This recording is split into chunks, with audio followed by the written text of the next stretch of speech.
You all know by now that Alan and I made it to Lowestoft. In fact, the message really has sunk in that you like the videos where we actually go somewhere. The view count being more than quintuple the normal rate is the clue that tipped me off.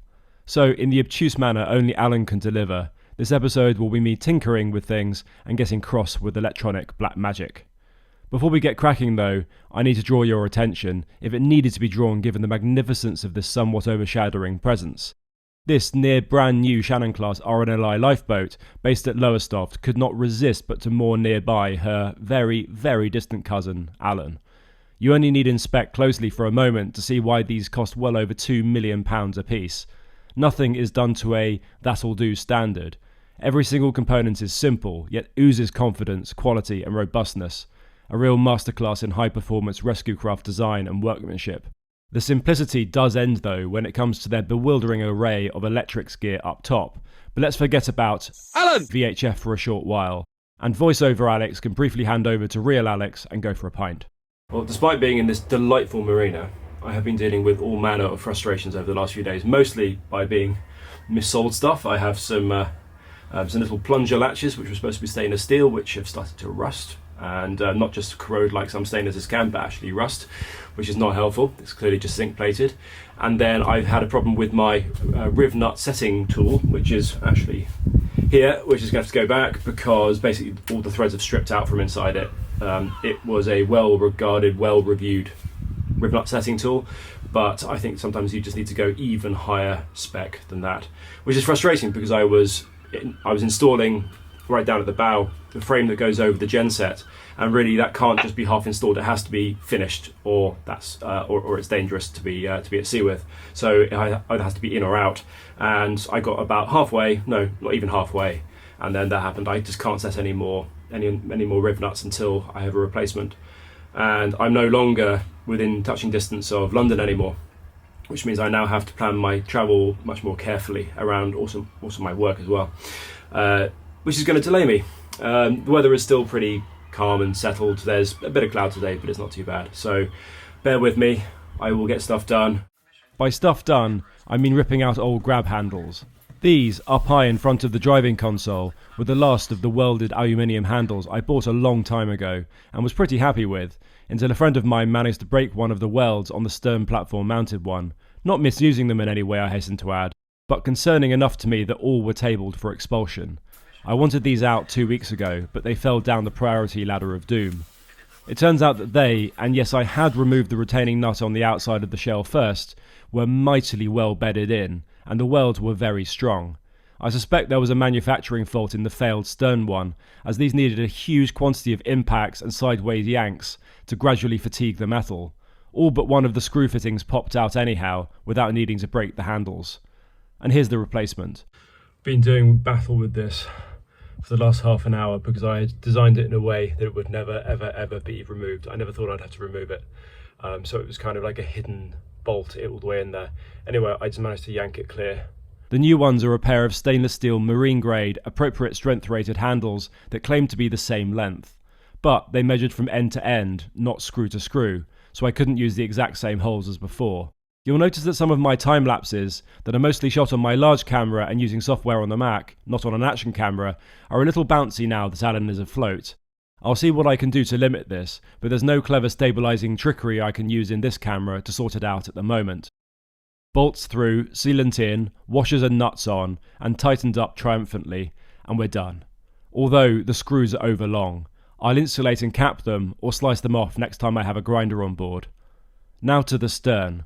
Since we will be heading in and out of dozens of marinas and small harbours during our gradual journey northward, linking up to shore AC power is most useful to save the batteries and to run more power-hungry devices. To date I've simply run a cable out of one of the hatches, but on some jetties you can't use the side ones. And, well, rain. So I decided to drill a large hole in the stern shell, just below the anchor for the mast stay. No matter how much hole saws claim that you can either spring or push the waste material out of the saw on completion, I've never really managed it with solid chunks of fiberglass, which is vexing, in a sort of imperious Jane Austen matriarch sort of way. I lined up the holes in the smart new weather-sealed blue socket I bought, having wired it up of course, and then went through with an M6 drill bit. I need this straight as possible, since I want another socket like this on the other side, and it would be neat if the bolts can pass straight through both. It comes with a rubber gasket, but the bolts will still need sealant once I'm ready to do the wet install. You'll notice, after this rather moody internal view I'm a little proud of, that only 3 extra long bolts have emerged. Why? I only had 3 in my bolt box. A 4th is on order, plus some more so that this out-of-stock calamity doesn't happen again. It was at this point a swan appeared, with quite a sense of purpose at first, but then we did manage something of a negotiation. I think he, or she, was warning me of this. Great opportunities for moody cloud pictures, but after weeks and weeks of hot weather with only 1 or 2 isolated summer thunderstorms. Can't quite believe it, it's raining. Clearly, rain does not stop play. I got on with other things inside, and there was practically no wind, so it was the amiable flavour of rain. Maybe a good time to show you the structure going over the generator, and the one that's only partly sealed due to riv nut tool failure. Even at the moment part installed, it's very solid, and will make a mighty fine step one day, when I have a flat anti-slip top made with a curved rolling safe edge. As I'm doing full days and nights of work on Alan, I generally do the frustrating or fiddly jobs in the morning, partly so if there's a problem I have time to order same or next day parts. Then after that, important but more achievable tasks in the afternoon. By the evening, 7 or 8 o'clock, I try to get 3 or more hours done, but on easier repetitive tasks I can do with background entertainment. Getting some more work done in the evening and trying not to be drowned out by James May down there who's doing some cooking. To the grim morning job then, the fixed VHF unit. Check back to the last 2 episodes for more on why and how I sorted it. You just missed.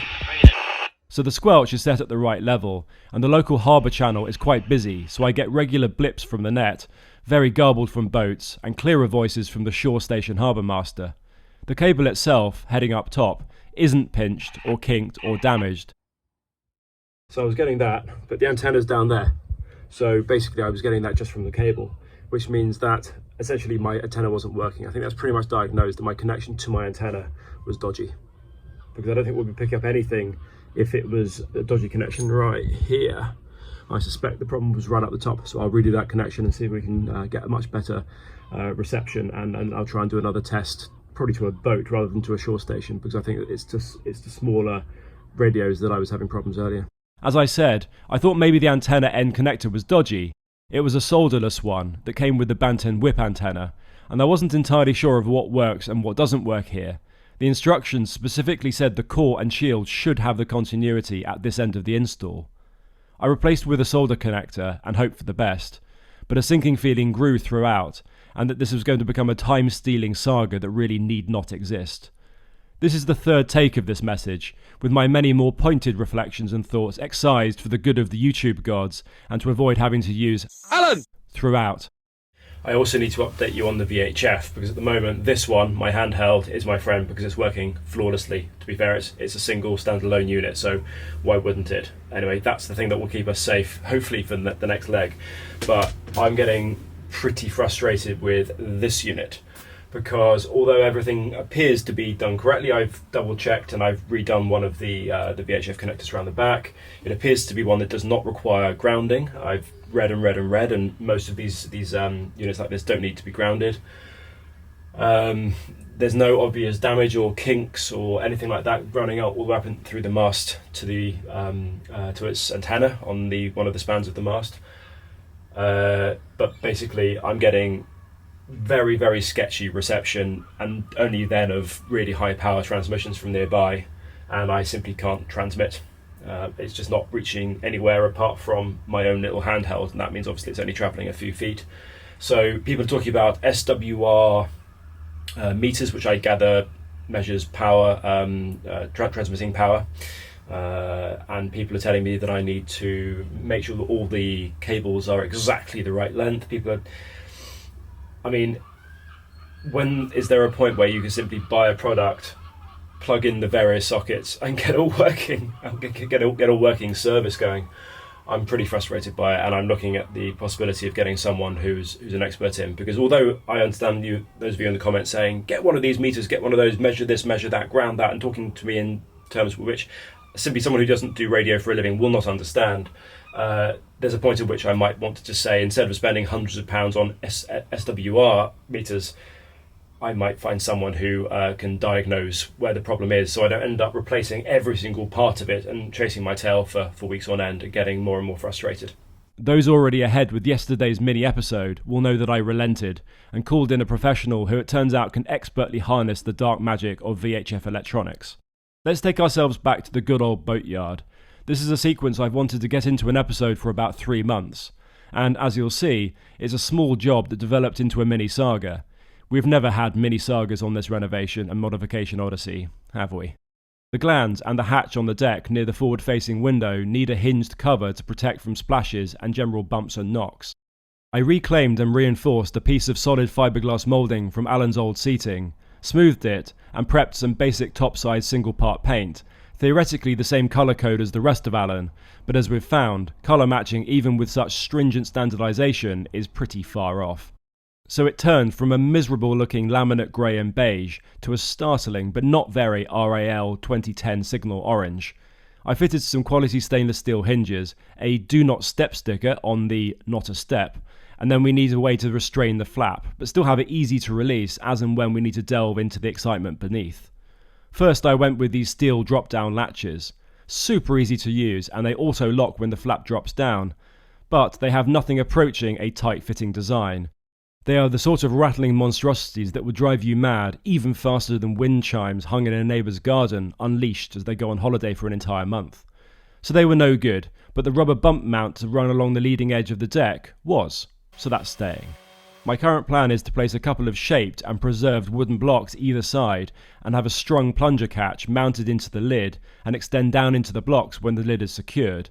The first pair were sold to me as stainless steel and then promptly rusted, so I have new ones on order. I also needed to place some multi-use anchors into the shell. Chiefly, they will enable me to secure the storage hatch lids in an open position, as they have a habit of slamming.